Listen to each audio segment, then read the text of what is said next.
good. Welcome to another episode of Graphic Content. I'm Grace. And I'm Lee. This episode, we are talking about 5 new comics that you should be reading.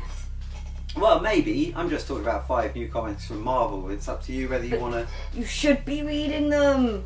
But you don't have to. Like, I'm going to tell you whether you should be reading them in a way. Okay, I retract my statement. Maybe you should be reading them. Go. Okay, so in case you're wondering why I don't mention any X titles or Inhumans, it's because we've got a whole nother video all about what's going on with the X-Men and the Inhumans, in which I talk about X-Men Blue, X-Men Gold, Jean Grey, Black Bolt, and a whole lot more. And colours? Royals, everything, yeah. Oh yeah, well, yeah, I didn't even think about that, yeah. So it is. Yeah, so that's there's a colourful X-Men review elsewhere on this channel, so go and find it.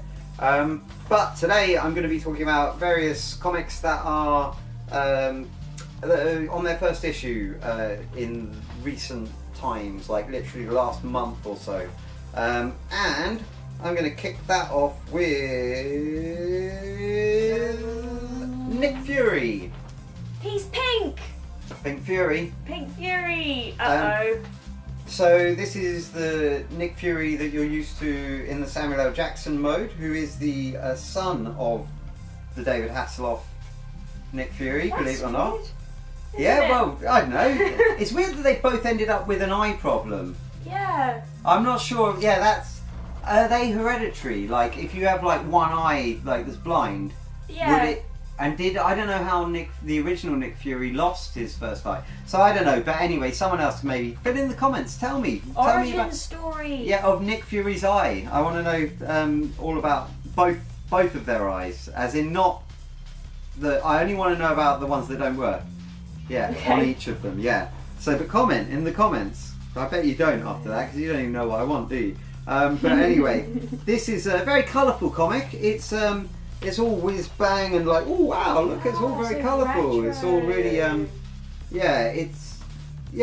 in that way, it's quite. I like the art. It's really all over the place and quite interesting, and quite big and bold and colourful. So Nice. the story's kind of just getting going, kind of perfunctory, but quite interesting art. He's an alright character to follow through. Not the most interesting, but not totally boring either. Mm-hmm. So yeah, that's a good comic. That's number 5 out of my 5.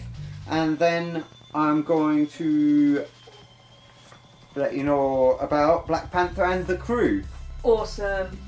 Let us know I about thought the name was a little too on the nose, being honest, because it's all the it's Misty Knight, Storm, Luke Cage, Manifold, who I don't really know who he is, and Black Panther and stuff. And so obviously it's the Right, African yeah. and African American thing, and Yeah. I thought maybe the Crew was a little too on the nose as a title, so it kind of put me off reading it for a little while. Yeah, but hopefully with such a title, it'll get more kids reading. Maybe. That's probably the idea. Yeah. That's probably the idea. That'd be cool. And it's a good enough book actually. The first one just gets it going really. Focuses mainly on Misty Knight and like some intrigue going on in the neighbourhood that she has to kind of she has to research into from the awkward position of being a cop and being obviously from the neighbourhood and everything. So it follows on quite nicely from some of the themes in Luke Cage series. If you're into that, I would suggest going on into this maybe, and it might even prep you for Black Panther movie, which would be quite nice as well. And it's good writing. It's pretty socio-politically filled with stuff. I did really enjoy it, and there's a good little reveal at the end. So yeah, I would say that's worth picking up. And number 4 Number 3 is Deadpool vs Punisher. Awesome! Deadpool vs Punisher is a parental advisory title. It really is. And it's pretty shocking. Pretty shocking, but pretty funny. I put it in the genre of maybe black comedy or dark humour. Yeah, definitely. And it's good. It's good seeing how Deadpool and Punisher, they have very Bounce. Yeah, and it's one of these things where like their personalities are obviously not going to gel that well, so that's quite funny to see. And yeah, it's a good little comic. Not much to say on it because anything I do say would probably spoil it a bit, but it does have to do with basically Deadpool uses a guy to launder his money that lots of crime people, for example the Kingpin, use to launder money as well, and Punisher wants that guy and he wants to use him to lead him to all these people and all this kind of thing. So this is where the conflict comes in between Deadpool and Punisher. And I won't tell you any more, just read it and read it in a week. But yeah, that's number 3. Definitely go and check out that. That's on issue number 2 already. So so yeah, go and get that. Number 2. Number 2 is Ben Reilly, The Scarlet Spider, which I recommended in my top 10 from Marvel. It is by Peter David and Mark Bagley, and those names are exciting to anybody who read comics in the 90s. And this is a very 90s character to bring back.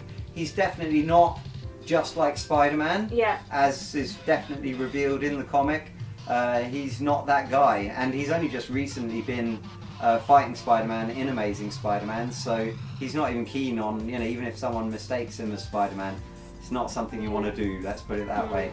Yeah, and again, in the early stages, sowing a bit of intrigue, but a really interesting comic, really well drawn and really well written. So yeah, I think it's a good title. So go and grab it if you're into that kind of clone thing, and all that. And you may notice the suit you will soon be seeing in Homecoming, which is another little Easter egg.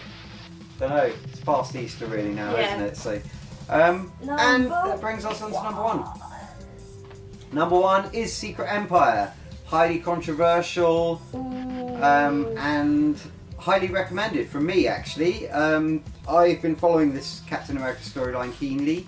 When all the fuss, they've turned him into a Nazi. Well, no, he's just Hydra. It's not quite the same, and also, like lots of times in comics, people are bad guys and they turn out to be goodies and baddies. and all that kind of thing. So I think it's a sad indicator of the industry at the moment, and certainly the customer base. That Marvel need to issue a statement saying, wait until the end before you judge a story, because that should go unsaid with any story. I think you don't start a movie and go, oh, I don't like what's going on in this first 15 minutes.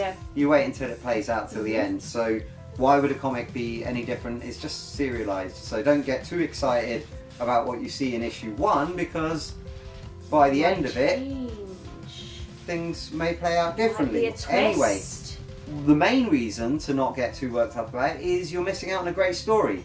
This is what happens when you trust the wrong people, and the wrong people end up in power and things like that. So this is it's an allegorical tale, as Marvel do so well a lot of the time. If you don't believe me, go and read God Loves Man Kills, the X-Men graphic novel, and you'll soon know that I learned about prejudice from that before I ever learned from any real life encounters. Like, I'm very fortunate to say.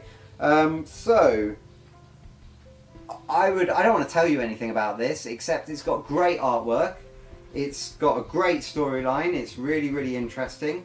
It's involving a lot of different facets of the Marvel universe. You've got Captain Marvel out in space with a load of the heroes all locked out in space. Then you've got a load of other heroes stuck in New York, fighting people there. And then you've got like kind of sporadic groups of rebel things. This is almost like Civil War if it was a fascist takeover instead of a registration thing, which I mean, some people might argue that the two are dangerously similar, but this takes it to a whole new level.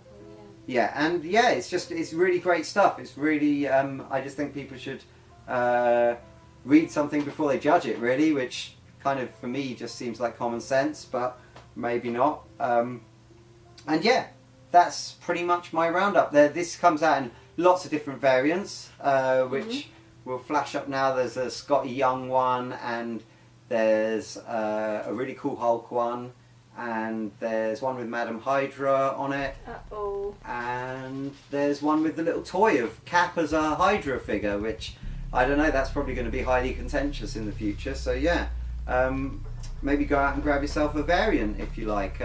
There's quite a few, yeah, nice ones. So as you might realise, there's plenty of Secret Empire titles coming out over the next little while. There, obviously, there's already been the Secret Empire Zero. There's been a few bits in Captain America, the various Captain America titles, and now Secret Empire 1 is out.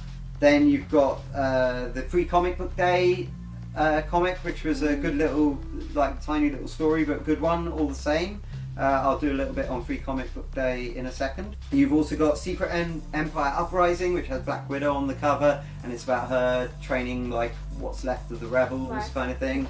Okay. Secret Empire Underground #1, which I have no idea what that's about. We will find out. Secret Empire United #1. So that's all running through, and obviously you've got the 1 till 9 of Secret Empire itself. So, you know, lots going on, plus the Secret Warriors, which are kind of avenging Inhumans, if you like, led by Quake. So yeah, that's because obviously the ramifications of the Secret Empire have they're very, very bad for the Inhumans. So, and probably for the mutants as well, but we just haven't heard that much about what's going on with them yet. So yeah, there it is, Secret Empire. Go out and get it. The secret's out. Gonna end everyone with a bad pun. We're here to talk about the recent Free Comic Book Day. What? There's tons, like just so many titles. I can't even name all of them because there's way too many. Like just everything you could possibly want. There was a Buffy one, there was a Teenage Mutant Ninja Turtles one, there was a Spider-Man one. Bill's Burgers, Bob's Burgers. Bob's Burgers. Bob's Burgers. Bob's Burgers, Rick and Morty. There's Rick and Morty, look.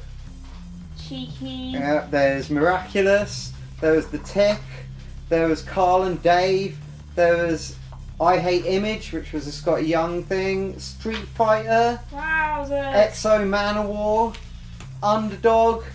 Just so many. There was like literally, this is about, I would say this is a tiny fraction of the amount of free comics that were on sale. We'll flash up a few as we're talking about it. And Free Comic Book Day is just a really great day, really. The shop is packed out with tons of people all really interested in comics.